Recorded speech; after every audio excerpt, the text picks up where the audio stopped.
ഹിജാബ് വിവാദം തുടരുന്നതിനിടെ Ernakulam Palluruthy Saint Rita's public സ്കൂളിൽ 2 കുട്ടികൾ കൂടി പഠനം നിർത്തുന്നു. 2ലും 3ലും പഠിക്കുന്ന വിദ്യാർത്ഥികളാണ് ടി.സിക്കായി അപേക്ഷ നൽകിയത്. ഡാനി ഇപ്പോൾ വിവരങ്ങൾ പങ്കുവെക്കുകയാണ്. ഡാനി, നേരത്തെ ഇത്തരം ചില വിവരങ്ങൾ ഉണ്ടായിരുന്നു. കൂടുതൽ കുട്ടികൾ സ്കൂൾ വിടുന്നതുമായി ബന്ധപ്പെട്ട് എന്താണ് നമുക്ക് ലഭിക്കുന്ന വിവരം?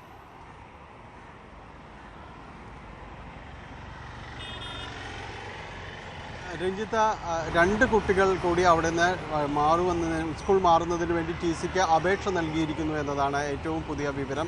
അതിൽ അവർ പറയുന്നത്, അവരൊരു ഫേസ്ബുക്ക് പോസ്റ്റായിട്ടാണ് അതിൽ പുറത്തു വരികയും ചെയ്തത്. ജിസ്ന ഫിർദോസ് എന്ന അവർ കുട്ടിയുടെ മാതാവിൻ്റെ ഫേസ്ബുക്ക് പോസ്റ്റ് ഉണ്ടായിരുന്നു. ഇതിൽ അവർ വ്യക്തമായിട്ട് പറയുന്നുണ്ട്, ഈ കുട്ടികളോട് പെരുമാറിയ രീതി, അതായത് ഹിജാബ് ധരിച്ചുകൊണ്ട് വരുന്ന കുട്ടിയെ കാണുമ്പോൾ മറ്റുള്ളവർക്കൊരു ഭയമുണ്ടാകുന്നു എന്ന രീതിയിലുള്ള ആ ഒരു പ്രസ്താവന, പ്രിൻസിപ്പലിൻ്റെ പ്രസ്താവന, ഒപ്പം തന്നെ PTA പ്രസിഡൻ്റെ ഭാഗത്തു നിന്നുള്ള ചില വിശദീകരണം, ഇതെല്ലാം തന്നെ വളരെ മാനസികമായി അവരെ മുറിവേൽപ്പിച്ചിരിക്കുന്നു. നിലവിൽ ഈ കുട്ടികൾ അവിടെ ക്ലാസ്സിൽ പോകുന്നവർ, സെൻറ്റ് റീത്താസിൽ പോകുന്നവരാണ്, ചെറിയ ക്ലാസ്സുകളിൽ പഠിക്കുന്ന പെൺകുട്ടികളാണ്. അവർ നിലവിൽ ഹിജാബ് ധരിച്ചൊന്നുമല്ല അവിടെ പോകുന്നത്. പക്ഷേ ഈ ഒരു പ്രസ്താവന അവരെ വളരെ മാനസികമായിട്ട് അവരെ മുറിപ്പെടുത്തിയിരിക്കുന്നു എന്നതാണ്. അവർ സ്കൂൾ മാറുന്നത് മറ്റൊരു കോൺവെൻറ്റ് സ്കൂളിലേക്ക് തന്നെയാണ്. അവിടെയുള്ള അവർ ലേഡീസ് കോൺവെൻറ്റ് സ്കൂളിലേക്ക് മാറുന്നതിന് വേണ്ടിയാണ് അവർ അപേക്ഷ നൽകിയിരിക്കുന്നത്. ഇതിൽ അവിടെ സെൻറ്റ് റീത്താസിൽ തുടർന്ന് പഠിക്കുന്നത് തങ്ങളുടെ കുട്ടികൾക്ക് ഒരു മാനസിക സംഘർഷത്തിലേക്ക് നയിക്കും. കാരണം ഈ രീതിയിലുള്ള വാക്കുകൾ, പ്രിൻസിപ്പലിൻ്റേതും അതോടൊപ്പം തന്നെ PTA പ്രസിഡൻ്റേതും അടക്കമുള്ള വാക്കുകൾ തങ്ങളെ ആഴത്തിൽ മുറിപ്പെടുത്തി എന്നതടക്കം അവർ പറയുകയും ചെയ്യുന്നുണ്ട്. അത് ഈ കുട്ടികളെ തന്നെ മാനസികമായി ബാധിക്കാനുള്ള എല്ലാവിധ സാധ്യതയും ഉള്ളതുകൊണ്ടാണ് തങ്ങൾ ഈ ഒരു നിലപാടിലേക്ക് പോകുന്നതെന്ന് അവർ വ്യക്തമാക്കുകയും ചെയ്യുന്നു. അത് ഈ 2 കുട്ടികൾക്കും വേണ്ടിയുള്ള TCയുടെ അപേക്ഷ അവർക്ക് ഇപ്പോൾ സ്കൂൾ മാനേജ്മെൻറ്റിന് നൽകിയിട്ടുണ്ട്. വരും ദിവസങ്ങളിൽ അത് ലഭിക്കുമെന്നാണ് തങ്ങളുടെ പ്രതീക്ഷയെന്നും അവർ പറയുന്നു. അതിനുശേഷം അടുത്തുള്ള അവർ ലേഡീസ് കോൺവെൻറ്റ്, മറ്റൊരു കോൺവെൻറ്റ് സ്കൂളാണ്, അവിടേക്ക് മാറ്റുവാനാണ് തങ്ങൾ ആലോചിക്കുന്നതെന്നും അവർ ഈ FB പോസ്റ്റിലൂടെ, ഫേസ്ബുക്ക് പോസ്റ്റിലൂടെ വ്യക്തമാക്കുകയും ചെയ്യുന്നുണ്ട്. ഏതായാലും ഈ വിവാദത്തിൽ വലിയ രീതിയിലുള്ള തിരിവുകൾ ഉണ്ടാകുന്നു എന്നത് തന്നെയാണ് ഇതിൽ നിന്ന് വ്യക്തമാകുകയും ചെയ്യുന്നത്. നമുക്കറിയാം, ഇതിൽ ഇപ്പോൾ ഹൈക്കോടതിയിൽ ഈ കേസ് വന്നപ്പോൾ ഹൈക്കോടതി പെട്ടെന്ന് ഇത് സ്റ്റേ ചെയ്യാനുള്ള ഒരു ആവശ്യമാണ് കോടതിയിൽ നിന്ന് ആവശ്യപ്പെട്ടത്, സ്കൂൾ മാനേജ്മെൻറ്റ് ആവശ്യപ്പെട്ടത്. എന്നാൽ അത് വെള്ളിയാഴ്ചത്തേക്ക് കേസ് കേൾക്കുന്നതിന് വേണ്ടി മാറ്റിവെച്ചിട്ടുണ്ട്. അതനുസരിച്ച് തന്നെ ഈ TC വാങ്ങാൻ തീരുമാനിച്ചിരുന്ന ഈ ഹിജാബ് വിവാദത്തിൽപ്പെട്ട ആ കുട്ടിയും അവരുടെ രക്ഷിതാക്കളും തീരുമാനിച്ചിരിക്കുന്ന കോടതി എന്ത് പറയുന്നു എന്നതുവരെ കേൾക്കാനുള്ള ഒരു സാവകാശത്തിലേക്കാണ് അവരും ചെന്നെത്തി നിൽക്കുന്നത്. ഇപ്പോഴാണ് 2 കുട്ടികൾ, നേരത്തെയും അത്തരം വാർത്തകളുണ്ടായിരുന്നു, ഒരുപക്ഷെ മറ്റു കുട്ടികൾ അവിടെ നിന്ന് TC വാങ്ങി മാറുവാനുള്ള ചില തയ്യാറെടുപ്പുകൾ നടത്തുന്നുണ്ട്, ചില ആലോചനകൾ അങ്ങനെ നടക്കുന്നു എന്നതെല്ലാം തന്നെ പറയുന്നു. പക്ഷെ ഇവർ പറയുന്നത്, ഞങ്ങൾ അതൊരു ആസൂത്രിതമായ ഒരു ആലോചനയുടെ കാര്യങ്ങളുടെ പേരിലല്ല.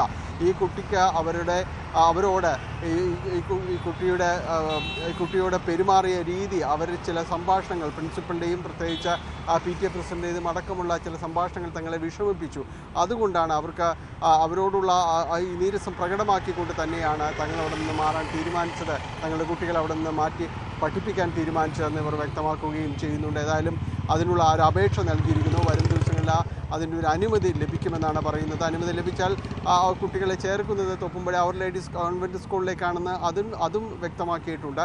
ഏതായാലും ഈ വിവാദത്തിൽ സെൻറ്റ് റീത്താസ് സ്കൂളിനെ അതിൽ ചില രക്ഷിതാക്കളെങ്കിലും അവരുടെ ആ ഒരു പെരുമാറ്റ രീതിയെ തന്നെ അത് ചോദ്യം ചെയ്യുന്ന രീതിയിലേക്ക് കാര്യങ്ങൾ എത്തുന്നു എന്നത് തന്നെയാണ് രഞ്ജിത്ത. അതായത് നേരത്തെ ഒരു കുട്ടിയുടെ കാര്യത്തിൽ മാത്രമാണ് ഈ വിഷയമെന്നായിരുന്നല്ലോ പ്രചരണവും മറ്റും. അതിനുശേഷം ഈ പ്രശ്നം വഷളായതിനു ശേഷം കൂടുതൽ കുട്ടികൾ ഈ സ്കൂളിൽ നിന്ന് പോകാൻ ഒരുങ്ങുന്നു എന്ന് വേണം മനസ്സിലാക്കാൻ. 65 കുട്ടികൾ ഇവിടെ മുസ്ലിം സമുദായത്തിൽ ഉള്ള കുട്ടികളുണ്ട്. അവരിൽ 3 പേർ ഇപ്പോൾ ഇത്തരം ആഗ്രഹം പ്രകടിപ്പിച്ചു കഴിഞ്ഞു എന്നുള്ളത് വളരെ പ്രധാനമാണ്. ഡാനി,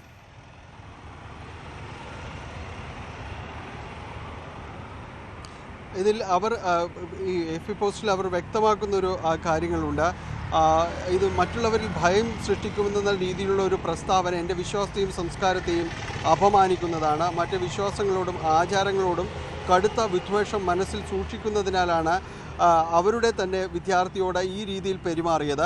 ഇത്തരം മാനസികാവസ്ഥയുള്ള അധ്യാപകർക്കും സ്കൂൾ അധികൃതർക്കുമിടയിൽ എൻ്റെ കുഞ്ഞുങ്ങൾ വളരുന്നത് അവരുടെ ഭാവിക്ക് നല്ലതാവില്ല എന്ന് ഞങ്ങൾ കരുതുന്നു. അതിനാൽ അവർ 2 പേരുടെയും TC വാങ്ങാൻ ഞങ്ങൾ തീരുമാനിച്ചിരിക്കുന്നു എന്നതാണ് പറയുന്നത്. TCക്ക് വേണ്ടിയുള്ള അപേക്ഷ നൽകിയെങ്കിലും 2 ദിവസം കഴിഞ്ഞ് നൽകാൻ കഴിയൂ എന്നാണ് സ്കൂളിൽ നിന്ന് അറിയിച്ചിരിക്കുന്നു എന്നതെല്ലാം തന്നെയാണ് പറയുന്നത്. ഒപ്പം ചേർക്കുന്നത്, രഞ്ജിത്ത്, അവർ ലേഡീസ് കോൺവെൻറ്റ് സ്കൂളിലാണ് ഞങ്ങൾ കുട്ടികളെ ചേർക്കുന്നത്. എന്നതെല്ലാം തന്നെ അവർ ഏതായാലും ആ സ്കൂളിലെ ഒരു അധ്യാപിക ഒരു കന്യാസ്ത്രീ എന്നെ വിളിച്ചിരുന്നു. എല്ലാ വിശ്വാസങ്ങളെയും ഉൾക്കൊള്ളുന്ന ഒരു കാഴ്ചപ്പാടാണ് സ്കൂളിനുള്ളതെന്നും അവിടെ മക്കൾക്ക് ഒരു പ്രയാസവും ഉണ്ടാകില്ല എന്നുള്ള ഒരു ഉറപ്പ് അവിടെ നിന്ന് ലഭിക്കുന്നു എന്നതെല്ലാം തന്നെ ഇവർ പറയുന്നു. നിലവിൽ ഈ 2 കുട്ടികളും സ്കൂളിൽ ഹിജാബ് ധരിച്ചല്ല പോകുന്നതെന്ന് അവർ വ്യക്തമാക്കുന്നുണ്ട്. പക്ഷേ ഈ ഒരു സംഭവത്തോടെ മറ്റ് മതങ്ങളെ അടക്കം നിഷേധിക്കുന്ന രീതിയിൽ അവരുടെ വിശ്വാസങ്ങളെ അടക്കം അപമാനിക്കുന്ന രീതിയിലുള്ള ഒരു പെരുമാറ്റമാണ് പ്രിൻസിപ്പലിൻ്റെയും അതോടൊപ്പം തന്നെ PTA പ്രസിഡന്റ് ഭാഗത്തുനിന്ന് ഉണ്ടായിരിക്കുന്നതെന്നാണ് ഇവർ ചൂണ്ടിക്കാണിക്കുകയും ചെയ്യുന്നത്. അതുകൊണ്ട് ഇനി കുട്ടികളെ അവിടേക്ക് അയക്കുന്നില്ല എന്ന് പറയുന്നു. ഇപ്പോൾ ഈ രീതിയിൽ പ്രതികരിക്കുന്ന 2 പേർ ഒരു രക്ഷിതാക്കൾ കൂടി വന്നിരിക്കുന്നു. അവരെ 2 കുട്ടികളെ അവിടെ നിന്ന് മാറ്റി മറ്റൊരു സ്കൂളിലേക്ക് മാറ്റി പഠിപ്പിക്കാനായിട്ട് അവർ തീരുമാനിച്ചിരിക്കുന്നു എന്നതാണ് രഞ്ജിത്ത്.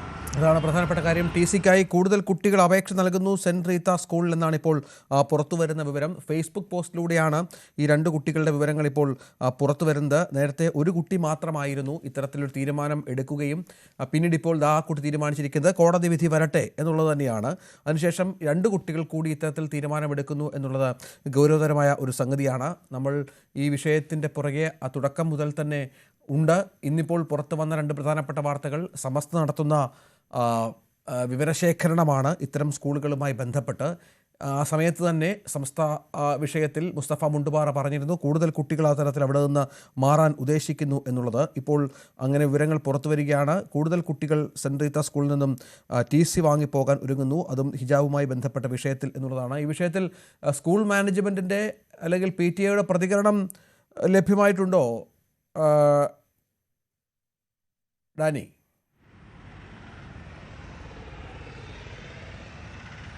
സ്കൂൾ മാനേജ്മെൻ്റ് ഒരു പ്രതികരണം ഈ വിഷയത്തിൽ ലഭ്യമായിട്ടില്ല. കഴിഞ്ഞ ദിവസങ്ങളിൽ അവർ വാർത്താ സമ്മേളനം നടത്തി ഒരു വാർത്താക്കുറിപ്പ് വായിക്കുകയായിരുന്നു ഉണ്ടായത്. അന്ന് ആ വിഷയവുമായിട്ട് ബന്ധപ്പെട്ടാണ്. പിന്നീട് ഇതുവരെയും ഒരു വിഷയങ്ങളുമായി ബന്ധപ്പെട്ടും അവരൊരു പ്രതികരണത്തിലേക്ക് കടക്കാനായിട്ട് കഴിഞ്ഞിട്ടില്ല. മറ്റു വിഷയങ്ങൾ സംബന്ധിയായ കാര്യങ്ങൾ, ഇപ്പോൾ കുട്ടിയുടെ TC വാങ്ങുന്നത് സംബന്ധിച്ചായ കാര്യങ്ങളും കഴിഞ്ഞ ദിവസങ്ങളിൽ വന്ന വാർത്തയും അതിൻ്റെ ഒരു വിശദാംശങ്ങൾ ചോദിക്കുമ്പോൾ അങ്ങനെ ഒരു വിശദീകരണത്തിലേക്കോ വിശദാംശങ്ങളിലേക്കോ എന്തിനാ PTA പ്രസിഡന്റ് പോലും അതിലേക്ക് വരുന്നില്ല എന്നതുകൂടി ശ്രദ്ധിക്കേണ്ടതാണ്. കഴിഞ്ഞ ദിവസങ്ങളിൽ PTA പ്രസിഡന്റിനെതിരെ ഒരു കേസ് അടക്കം ഈ വിദ്വേഷ പരാമർശങ്ങൾ നടത്തുന്നു എന്നതിലൊരു പരാതി സൈബർ പോലീസിന് നൽകുകയും അത് പള്ളുരുത്തി ആ പോലീസിനെ കൈമാറുകയും എല്ലാം തന്നെ ചെയ്തു. അപ്പോൾ ഈ വിഷയത്തിലും അദ്ദേഹത്തിൻ്റെ പ്രതികരണം ചോദിച്ചപ്പോൾ താൻ ഇനി ഇതിൽ പ്രതികരിക്കുന്നില്ല എന്നൊരു നിലപാടിലേക്ക് അദ്ദേഹം എത്തിയിട്ടുണ്ട്. അങ്ങനെ ഈ രീതിയിലേക്ക് സ്കൂളിൻ്റെ ഭാഗത്തു നിന്നൊരു ഔദ്യോഗിക പ്രതികരണം ശ്രീ ജോഷി കൈതവളപ്പിൽ ടെലിഫോൺ ലൈനിലുണ്ട്. ജോഷി കൈതവളപ്പിൽ, ഇവിടെ ഇങ്ങനെയൊരു തീരുമാനം അറിഞ്ഞിരുന്നോ? കൂടുതൽ കുട്ടികൾ TC വാങ്ങി പോകാൻ ഒരുങ്ങുന്നു എന്നാണ് ലഭിക്കുന്ന വിവരം.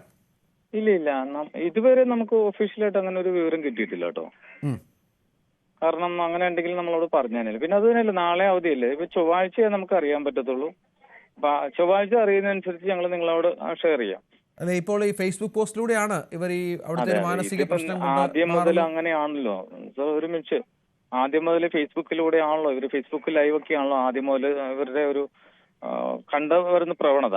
നമ്മൾ ഒഫീഷ്യൽ ഒരു ഓഫീസുണ്ട്, അവിടെ മാനേജറുണ്ട്, പ്രിൻസിപ്പളുണ്ട്, എല്ലാ സംവിധാനങ്ങളും. അപേക്ഷ കിട്ടിയിട്ടില്ല അല്ലേ? അല്ല, എന്റെ അറിവിൽ കിട്ടിയിട്ടില്ല. ഇന്ന് അവധിയാണ്, ഇന്നലെ അവധിയായിരുന്നു. അപ്പൊ അങ്ങനെ കിട്ടിയിട്ടില്ല എന്നുള്ളതാണ് എനിക്ക് അറിയാൻ കഴിയുന്നത്. ഇനിയിപ്പം ഓഫീസ് ഇപ്പം ദീപാവലിയുടെ അവധിയും കൂടി കഴിഞ്ഞായിരിക്കുമല്ലോ നമുക്ക് ഓഫീസ് ഫംഗ്ഷൻ ആവുക. അപ്പൊ ഇതൊക്കെ ഈ പറയുന്ന പോലെ ആളുകളെയൊക്കെ ഒരു പാനിക്കാക്കാൻ വേണ്ടിയിട്ടുള്ള ഒരു ശ്രമത്തിന്റെ ഭാഗമായിട്ടാണ് ഞാൻ കരുതുന്നുള്ളൂ. ഇതുവരെ അങ്ങനെ ഒരു വിഷയങ്ങൾ ഈ സ്കൂളുമായിട്ട് ബന്ധപ്പെട്ടുണ്ടായിരുന്നില്ല. കഴിഞ്ഞ 4 മാസക്കാലമായിട്ട് സ്കൂൾ പ്രവർത്തിക്കുന്നുണ്ട്. അപ്പോ ഇതൊക്കെ ഞാൻ അതിനകത്ത് വേറെ പ്രതികരണത്തിലേക്ക് പോകുന്നില്ല. കോടതിയുടെ പരിഗണനയിരിക്കുന്ന വിഷയമായതുകൊണ്ട് ഇത്തരം അറിവ് കിട്ടാത്തത് കൊണ്ട് മാത്രമാണ് ഞാൻ ഇങ്ങനെ ഇത്രയും ഒരു കാര്യം ഞാൻ നിങ്ങളോട് ഷെയർ ചെയ്തത്.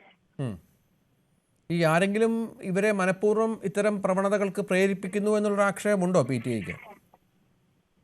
അതങ്ങനെ ഞങ്ങൾ ആക്ഷേപിക്കുന്നതിനോട് എനിക്ക് യോജിക്കാൻ പറ്റില്ല. കാരണം നമുക്ക് വ്യക്തമായിട്ട് അറിവില്ലാത്തിടത്തോളം കാലം നമ്മൾ അങ്ങനെ ഒരു ആക്ഷേപം ഉന്നയിക്കുന്നത് ശരിയല്ല.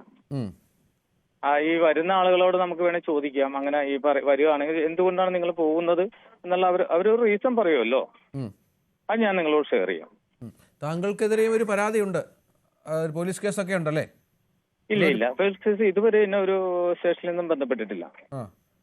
അതായത് ഞാനിങ്ങനെ മാധ്യമങ്ങളിലൂടെ അറിഞ്ഞത്, ഞാനൊന്ന് ഷെയർ ചെയ്തോട്ടെ. എക്സിക്യൂട്ടീവ് മെമ്പർ ഒരു പരാതി കൊടുത്തു എന്നുള്ളതാണ്. പക്ഷെ എക്സിക്യൂട്ടീവ് മെമ്പറിൽ ഇത്തരം ഒരാള് പ്രവർത്തിക്കുന്നില്ല എന്ന് മാത്രമല്ല, അതൊരു വ്യാജ ആരോപണവും കൂടിയാണ്. എക്സിക്യൂട്ടീവിൽ ഇല്ലാത്ത ഒരാൾ എക്സിക്യൂട്ടീവിൽ ഉണ്ടെന്ന് അവകാശപ്പെടുന്നത് തന്നെ വ്യാജ ആരോപണമാണ്. അപ്പൊ നമുക്കത് പരിശോധിച്ചാൽ തന്നെ മനസ്സിലാവുമല്ലോ. മറ്റൊരു വിവരം പുറത്തു വരുന്നത് ആദ്യം പരാതി കൊടുത്ത കുട്ടി ഇപ്പോൾ സ്കൂളിൽ തൽക്കാലം നേരത്തെ അവർ പറഞ്ഞിരുന്നത് സ്കൂളിൽ ഇനി പഠിക്കാൻ വരുന്നില്ല എന്നാണ്. ഇപ്പോൾ പറയുന്നു കോടതി വിധി വരെ കാത്തിരിക്കാനുള്ള ഒരു നീക്കത്തിലാണ്. അതെ, കോടതി വിധി വരെ കാത്തിരിക്കേണ്ട അദ്ദേഹം കുട്ടി ഇപ്പോഴും ഇവിടെ നമ്മുടെ രജിസ്റ്ററിലുള്ളതാണ്. നാളെ ഈ അടുത്ത അധ്യയനം സ്റ്റാർട്ട് ചെയ്യുന്ന സമയത്ത് ആ കുട്ടിക്ക് വന്ന് പഠിക്കാനുള്ള എല്ലാ സാഹചര്യവും നിലവിലുണ്ടല്ലോ. അത് അന്നും ഞങ്ങൾ പറഞ്ഞിട്ടുള്ളതാണ്, ഇന്നും പറഞ്ഞുകൊണ്ടിരിക്കുന്നു, ഇനിയും പറയുന്നത് അങ്ങനെയാണ്. അപ്പോൾ താങ്കളുടെ അറിവിൽ PTA അറിവിൽ കൂടുതൽ കുട്ടികൾ പഠനം നിർത്തുന്നു ഇല്ല, അങ്ങനെയൊന്നും അറിഞ്ഞിട്ടില്ല ഇതുവരെ. ശരി ശരി, നന്ദി. ശ്രീ ജോഷി കൈതവളപ്പിലാണ് ഈ വിഷയത്തിൽ പ്രതികരിച്ചത്. ഈ പഠനം നിർത്താൻ ഉദ്ദേശിക്കുന്ന കുട്ടിയുടെ രക്ഷകർത്താവ് അല്ലേ ടെലിഫോൺ ലൈനിലുണ്ട്. കേൾക്കാമോ സാർ? എന്താണ് അങ്ങനെ ഒരു തീരുമാനത്തിലേക്ക് എത്തിയോ? ഞങ്ങൾ ടി സി ഓൾറെഡി എല്ലാ ഫോമുകളും ഫില്ല് ചെയ്ത് കഴിഞ്ഞിട്ടാണ് ഞങ്ങൾ വെള്ളിയാഴ്ച സ്കൂളിൽ നിന്ന് വന്നത്. ഫില്ല് ചെയ്ത് കൊടുത്തു അല്ലേ? കൊടുത്തു. ആരെയാണ് ഏൽപ്പിച്ചത്? അവിടുത്തെ സ്റ്റാഫ് ഉണ്ടായിരുന്നു, ടീച്ചേഴ്സിനെ കണ്ടു. എല്ലാവരെയും കണ്ടതിന് ശേഷമാണ് ഞങ്ങൾ ആ ഫോം ഫില്ല് ചെയ്ത് കഴിഞ്ഞിട്ട് ഞങ്ങൾ ഇറങ്ങിപ്പോകുന്നത്. എന്താ നിങ്ങൾ റീസൺ വെച്ചിരിക്കുന്നത്? എന്താണ്?